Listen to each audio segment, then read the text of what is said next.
À Babylone, ils sont partis. Ce roi, quand il les a déportés, il a pris le vase du temple de Jérusalem. Il est allé avec à Babylone. Babylone, c'est ça Babel. Babel, c'est la confusion. C'est là de dire Israël. Et le vase du temple, ils étaient dans la confusion. J'étais une personne, le Dieu du ciel, il va confondre tout ce qui te contre dans la confusion. Dis amen bien, je te dis. La Bible dit ceci. Lorsqu'ils sont arrivés à Babylone, ce roi, ça lui a plu. Il a pris ses vases du temple de Jérusalem, conservé Dieu avec. Lorsqu'il a organisé la fête, ils ont commencé à boire.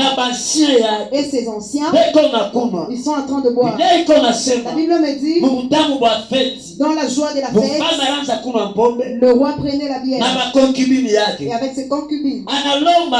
Il demande maintenant, donnez-moi ces vases-là de Jérusalem, que je puisse boire dedans. La Bible nous dit, quand le roi, il a eu cette pensée, Dieu l'a vu.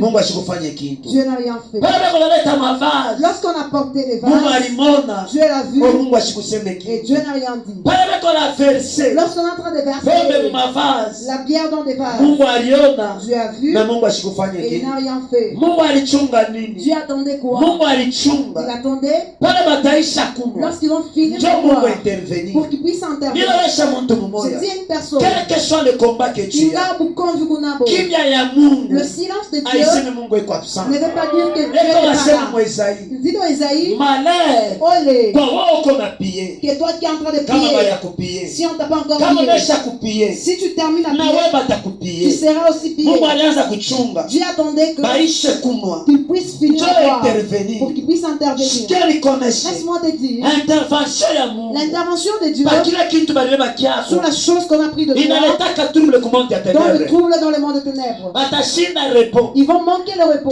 S'ils ont parlé, tu vas rester dans leur main. Laisse-moi te dire, ton Créateur est vivant.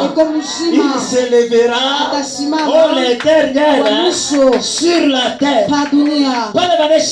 Lorsqu'ils ont fini de boire, le roi des rois, le Seigneur des seigneurs, le Créateur incréé, le Dieu des esprits sur la terre, le rejetant de la postérité de David, l'agneau de Dieu, oh mon Dieu, anashuka ashikusembe il n'a pas parlé na huyu roi avec ce roi. Il est allé écrire au mur. Aliandika nini? Qu'est-ce qu'il a écrit? Mene, Tekel et Perse. C'est ce qu'il avait écrit. C'est lui qui écrivait. On ne l'a pas vu.